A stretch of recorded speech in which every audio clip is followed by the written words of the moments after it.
사람이 동물과 다른 점들이 많이 있겠지만 잠잘 때 꾸는 꿈은 동물도 꾸지만 먼 미래를 바라보면서 꾸는 꿈, 사람은 그 마음속에 꿈을 품고 산다는 데 있어서 다른 동물들과 확연히 다른 점이 있습니다. 미래를 마치 현재인 것처럼 마음에 품는 것이 우리가 꿈이라고 하는 것입니다. 히브리서 기자가 믿음에 대해서 정의하면서 믿음은 바라는 것들의 실상이라고 그랬습니다. 믿음은 내가 마음속에 바라는 것의 실제 모습이라고 그랬어요.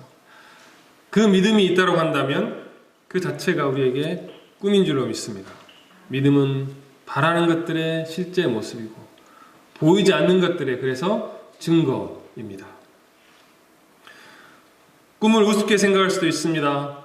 꿈은 초등학생들이나 꾸는 것이라고, 꿈이 무엇입니까? 하는 질문은 초딩들에게나 하는 질문이라고 생각할 수도 있습니다. 그러나 분명한 것은 인류 문명의 발전은 그것이 어떠한 것이든지 간에 정치적인 발전이든 경제적이든 군사적이든 산업, 과학, 예술 그 무엇이든지 간에 꿈을 꾸는 사람들, 때로는 주변의 비난을 감수하면서도 꿈을 꾸는 사람들에 의해서 발전되어 왔다는 사실입니다. 살면서 당연히 어려운 일들을 겪겠지요. 하지만 살면서 겪는 어려움은 꿈을 이루어가는 하나의 과정이며 하나님께서 주시는 것이라고 생각하고 모든 것을 결국은 이루게 하시는 하나님을 굳게 믿고 꿈을 붙들고 살아가는 우리 모든 옛사랑 가족들이 되었으면 좋겠습니다. 인생이 때로는 힘들 때가 있겠지만 그래서 좀 뭔가에 취해서 살아야겠다, 오늘 밤 좀 취해야겠다 싶은 순간이 있을지라도 정말 취해야 할 무언가가 필요한 그런 고달픈 시기가 있다면 다른 것에 취하지 마시고 하나님께서 언젠가는 한번 보여주셨을 그 꿈에 취하시기 바랍니다. 학생들은 취해본 적이 없어서 대답이 약하네요. 하나님께서 주시는 꿈에 취하며 사시기 바랍니다. 하나님께서 주시는 꿈들은 세상 사람들이 말하는 운명이라고 하는 것과 환경을 극복하고 새로운 내일의 삶을 창조하는 능력이 있습니다. 우리의 삶에는 고난과 역경이 항상 파도처럼 엄습해 옵니다. 이 거센 풍랑 속에서 살아남을 수 있는 길은 하나님께서 우리에게 허락하신 꿈을 가슴에 품고 어쨌든 어찌되었건 살아가는 것, 어떤 상황에서건 희망의 노래를 부르며 나아가는 길밖에는 없는 줄로 믿습니다. 성경은 그래서 꿈을 가진 사람들의 이야기로 가득 차 있습니다. 대표적인 예가 누구일까요? 아브라함입니다. 꿈을 쫓아 평생 살았던 사람, 하나님께서 75세의 노인 아브라함에게 꿈을 주셨습니다. 우리가 성경책에 나와 있는, 성경 말씀에 나와 있는 일화이기 때문에 그런가 보다 라고 하는 것이지, 75세 노인분 아브라함에게 하나님께서 나타나셔서 꿈을 주셨어요. 자, 감히 75세 이상 손 들어오세요 이런 제가 하지는 못하겠습니다. 목사님이 아니라서. 하지만 75세 이상도 계실 거고 대부분 그 아래이실 테니까 이 말씀을, 아브라함에게 나타나셔서 꿈을 허락하신 이 말씀을 잘 기억하시기 바랍니다. 창세기 12장에 있는 말씀입니다. 여호와께서 아브라함에게 이르시되 너는 너의 고향과 친척과 아버지의 집을 떠나 내가 네게 보여줄 땅으로 가라. 내가 너로 큰 민족을 이루고 네게 복을 주어 내 이름을 창대케 하리니 너는 복이 될지라. 너를 축복하는 자에게는 내가 복을 내리고 너를 저주하는 자에게는 내가 저주하리니 땅의 모든 족속이 너로 말미암아 복을 얻을 것이라 하신지라. 이 아브라함이 여호와의 말씀을 따라갔고 롯도 그와 함께 갔으며 아브라함이 하란을 떠날 때에 75세였더라.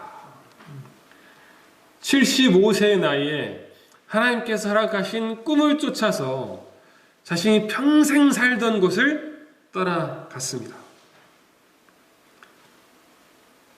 이 말씀 그대로는 정말 놀라운 말씀인데, 상상하기 어려운 광경인데, 우리는 이 광경을 너무도 쉽게 혹 넘기고 있지는 않았는지 생각해 볼 필요가 있습니다. 아브라함은 그 나이에 하나님께서 주신 그 꿈을 따라서 출발했습니다.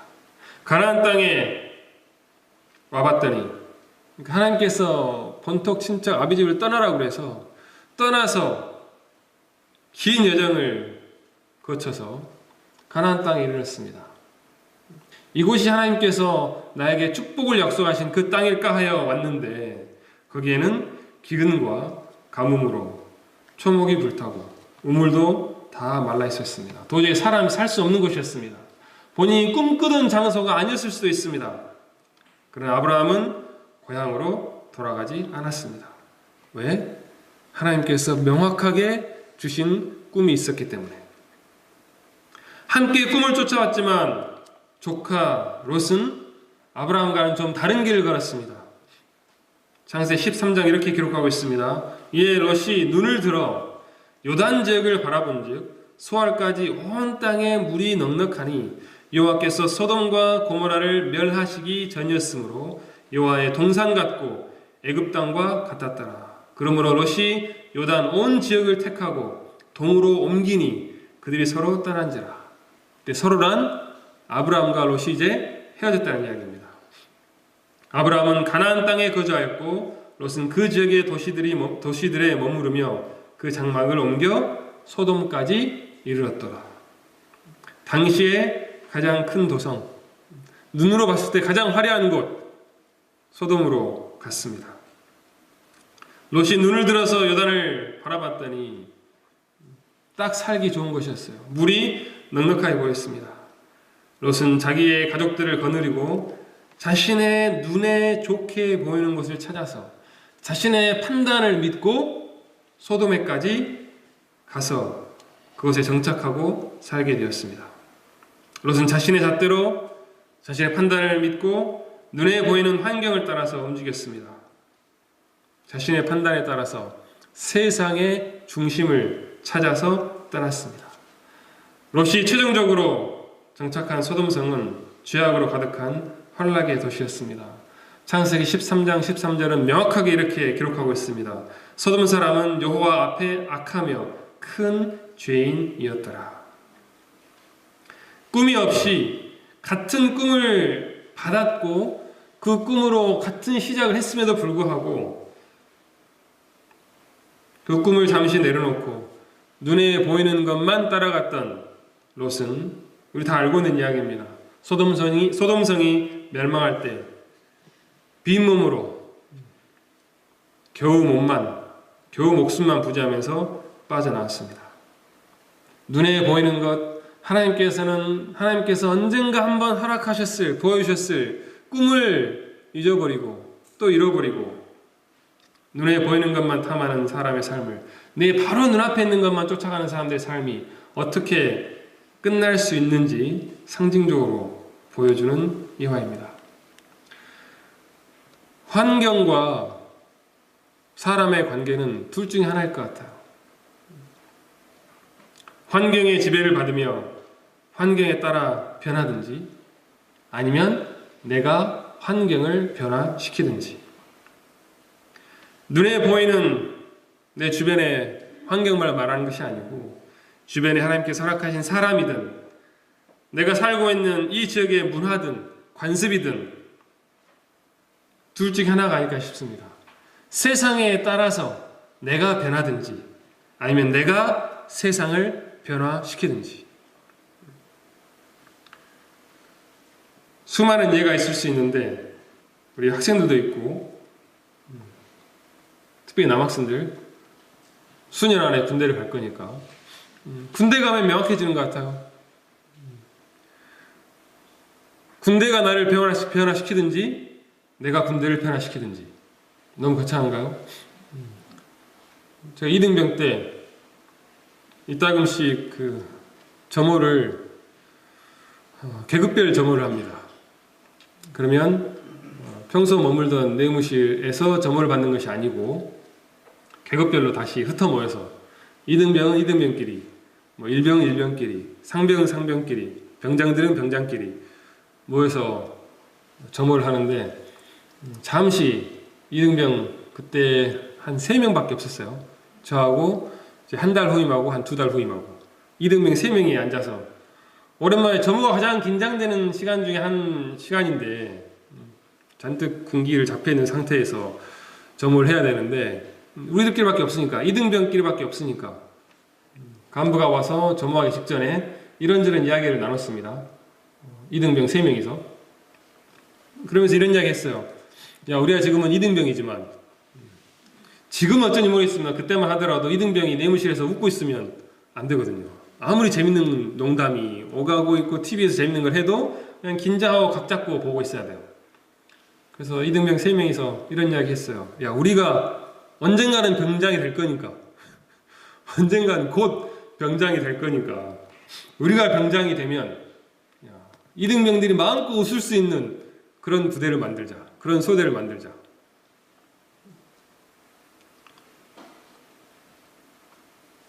근데 같은 그런 이야기를 나눴던 이등병들이 일병이 되고 상병이 되고 병장이 되니까 변하더라고요.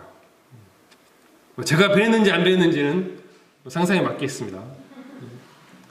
하지만 군대라고 하는 제한된 공간에 가게 되면 극렬하게 자 이렇게 세상이 우리를 변화시키든지 우리가 세상을 변화시킬 것이다 라고 이야기하면 피부에 와닿지 않을 것입니다. 하지만 우리 다른 분들은 모르겠고 적어도 남학생들은 곧 이 말이 진실임을 알게 될 거예요. 군대가 여러분들을 변화시켜서 여러분의 입에 연기와 욕이 항상 머무르게 할 수도 있고 아니면 여러분들이 그 공간을 여러분들의 내무실이든 소대든 군대 전체를 변화시키긴 좀 무리겠죠. 짧은 기간에. 하지만 적어도 여러분들이 속해 있는 내무실이든 그 부대이든 변화시킬 수는 분명히 있습니다. 그러니까 둘 중에 하나일 거예요. 세상이 여러분들을 변화시키든 여러분들이 세상을 변화시키든. 많은 사람들이 정치를 하겠다고 뛰어듭니다. 최근에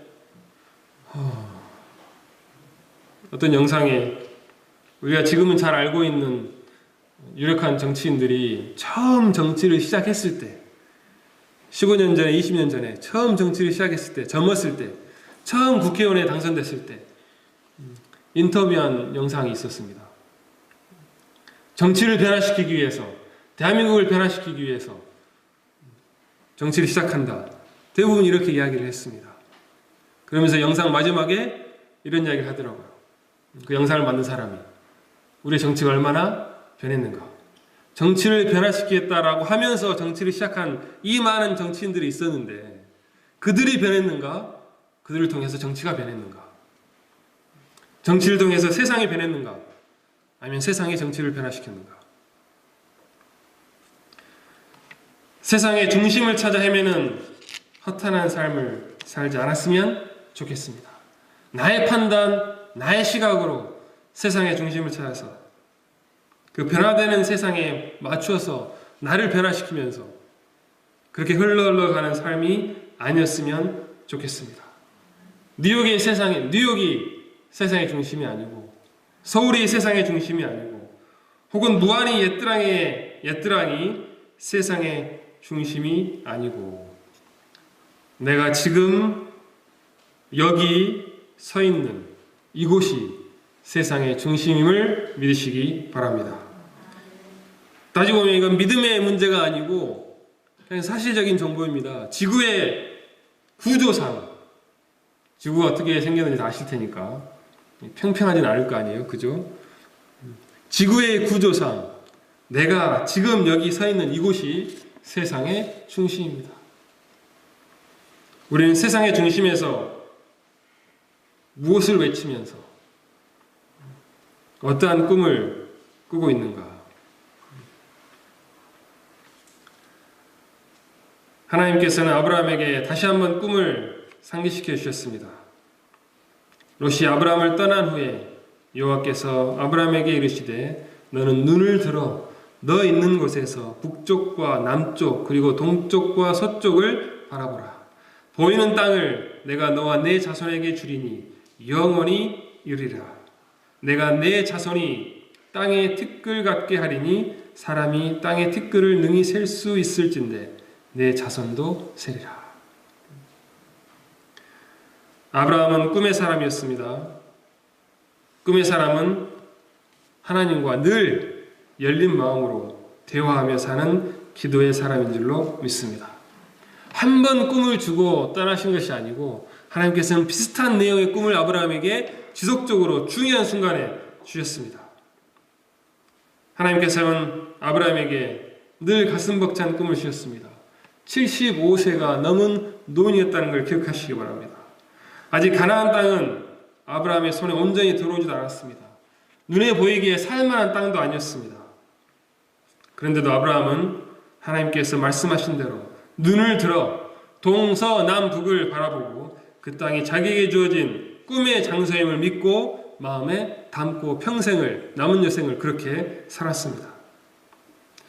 아브라함이 85세가 되었을 때 20세가 아니고 85세가 되었을 때 하나님께서는 또 꿈을 주셨습니다. 그에게 아들을 주시겠다고 약속하셨습니다. 그때까지도 아들이 없었어요.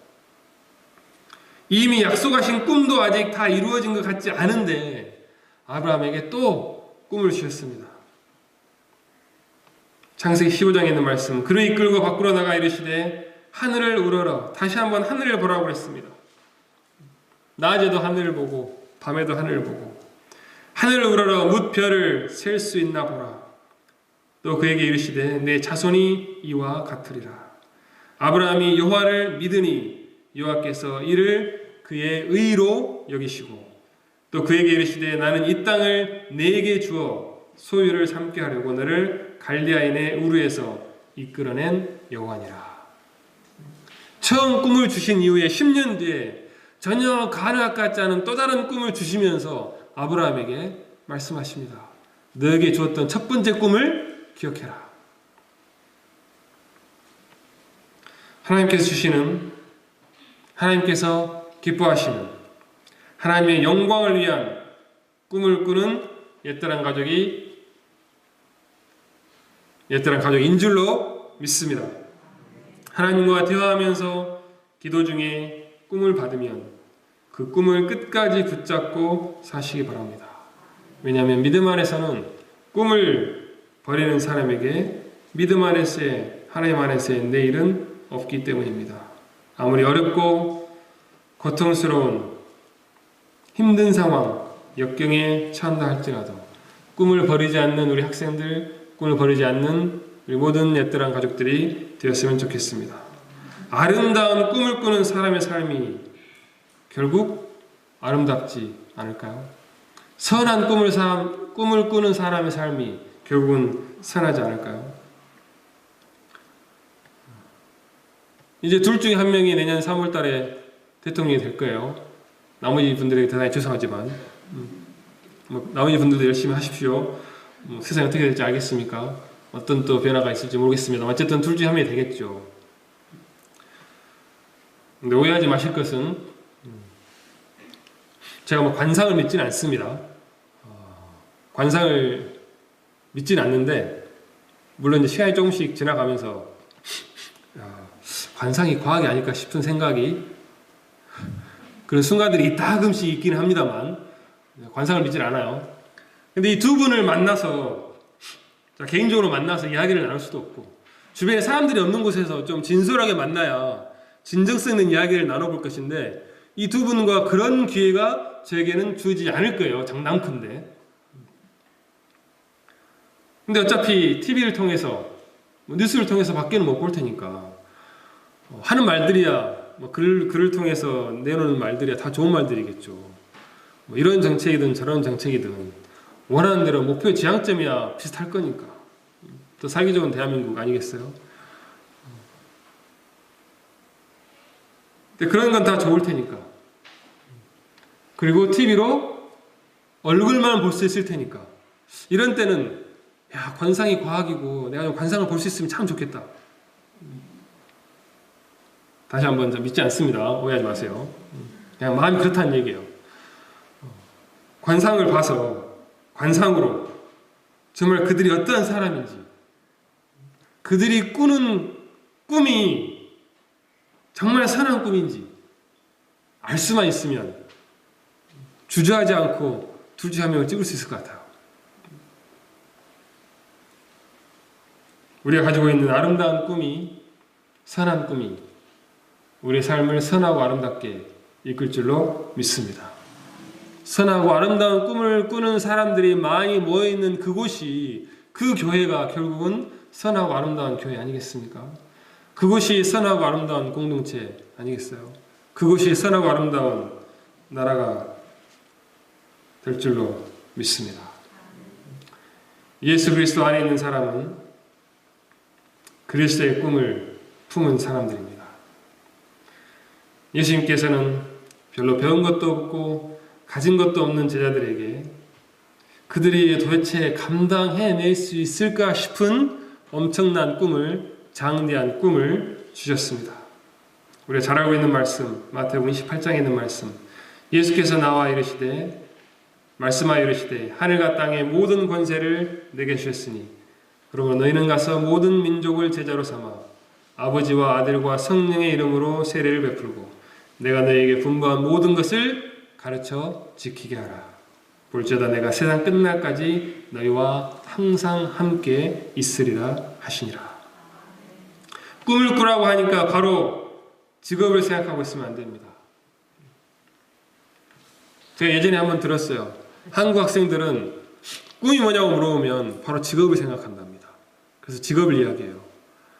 근데 유럽의 학생들은 꿈이 뭐냐고 물어보면 정말 자기가 하고 싶은 것을 이야기한답니다. 그래서 유럽에서 온 여기 있는 한나 학생한테 제가 물어봤어요. 꿈이 뭐냐고. 기억나세요? 그랬더니 첫 번째 대답이 직업이 아니었어요. 옆에 있던 친구들 기억하십니까? 세상을 여기저기 많이 돌아다녀 보고 싶대요. 우리 학생들이 꿈이 뭐냐고 물어보면 그렇게 대답하지 않습니다. 먼저는 직업을 이야기해요. 나의 꿈하고 직업하고는 오히려 같지 않을 수 있습니다.